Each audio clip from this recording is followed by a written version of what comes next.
इसको कम से कम 7-8 महीने से नींद अच्छी नहीं आ रही। 7-8 महीने से नींद नहीं आ रही थी। रात को उल्टी और खांसी और छाती में दर्द होता था। नमस्कार जी, आज हमारे साथ ये पेशेंट हैं हनी मित्तल जी, जिनकी उम्र सिर्फ 18 साल की है और 18 साल की उम्र में ही हमारे पास आए हुए हैं किडनी फेलियर का केस लेके।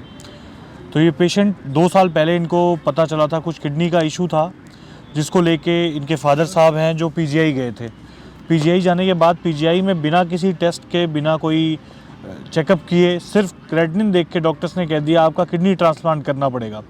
और उस समय सिर्फ इशू आया था कि पेशेंट का बीपी सडन शूट अप हुआ था, बीपी बढ़ गया था, इसकी वजह से वहाँ गए थे और उस टाइम वीकनेस थी, कुछ वॉमिटिंग के एपिसोड्स थे, कुछ दिक्कतें थी। तो ये हमारे पास 8 तारीख को आए थे, फिर 10 तारीख को दोबारा आए, ये एडमिशन इन्होंने लिया है। तो आज हम इनसे पूछते हैं कि क्या दिक्कतें थी इनको पास्ट में और अभी क्या दिक्कत है जिसके लिए हमारे पास आए हुए हैं। हाँ जी, इनके फादर साहब से ही जानते हैं क्या दिक्कत है। हाँ जी, बताइए। जी सर, हम जिस टाइम यहाँ पे आए तो हमारा जो डॉक्टरों ने बताया था अभी ट्रांसप्लांट के लिए बोला था। इतनी जी। ट्रांसप्लांट के लिए कब बोला था डॉक्टर्स ने, पहली बार क्या हुआ था आप बताइए। जिस टाइम इसकी जो 2.9 क्रेटानाइन था और बीपी 180। कितने टाइम पहले की बात है ये? 2.9 था क्रेटिनिन। ये 2020 की बात है। 2020 की बात है। 11वें महीने की। 11वें महीने की, ठीक है। तो उसके बाद जो जैसे दवाई ली है, पहले तो उन्होंने हमारे को कोई किसी प्रकार के वो लिए नहीं बोला।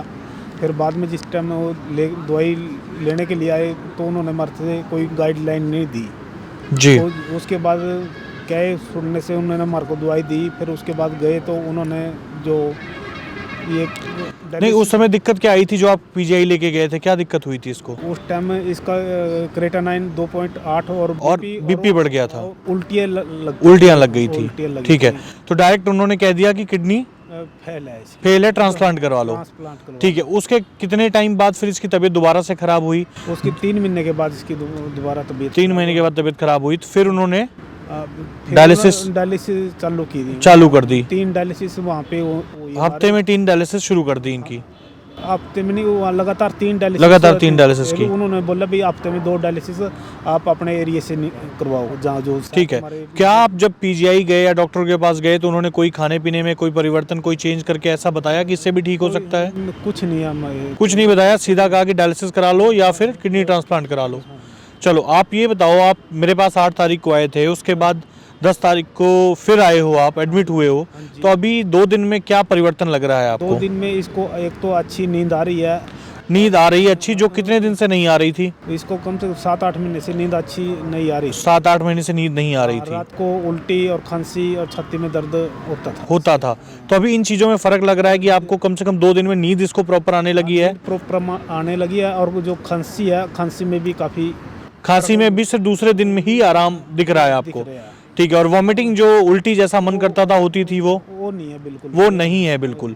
ठीक है, तो आप क्या जो यहाँ दवाइयाँ हैं, क्या हमने बहुत सारी दवाइयाँ कोई यहाँ शुरू करवाई हैं पेशेंट की? नहीं, कोई दवाई नहीं है, सिर्फ फ्रूट के जरिए और जो डायलिसिस, ये टपाड़ी और जो नेचुरोपैथी या पंचकर्मा की थेरेपी आयुर्वेद की, उसके थ्रू और सिर्फ खाना पीना खिला के उसी से आराम महसूस हो रहा है। ठीक है, तो आप 2 दिन में महसूस हो रहा है। तो क्या आपको लगता है कि जो अंग्रेजी दवाइयाँ हम खिलाते हैं या किडनी ट्रांसप्लांट करते हैं उससे किडनी फेलियर ठीक हो सकता है? नहीं हो सकता।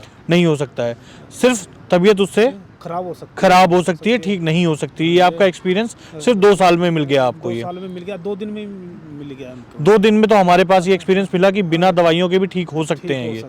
ठीक है, तो आगे आप लोगों को क्या संदेश देना चाहोगे कि क्या एलोपैथ में जाना चाहिए या आयुर्वेद में या नेचुरोपैथी में इलाज इसका ऐसे कराना चाहिए? क्या ठीक रहेगा? जो यहाँ से जो ट्रीटमेंट हम यहाँ इससे रिकमेंड करेंगे, जितने भी हम इससे बात करेंगे, जो हमारी अग्रवाल सभा ने जो हमारे को बोला था भाई आप जाइए, आपका ट्रीटमेंट के बारे में सोचेंगे। जी। तो उनको भी हम मैसेज देंगे जो वहाँ जाने से हमें आराम मिला। बिल्कुल, आप देख रहे हैं ऐसे बहुत सारे छोटे बच्चे जो 18 साल की उम्र में, अभी 15-16 साल में जिनका किडनी फेल हो जा रहा है, उनके लिए ये स्ट्रेट मैसेज है आपके लिए कि कम से कम एलोपैथ में ना जाके एक बार आप ऐसा कोई ट्रीटमेंट अपनाएं जिससे वो ठीक हो सके मैनेज करने के बजाय। ठीक है जी, धन्यवाद।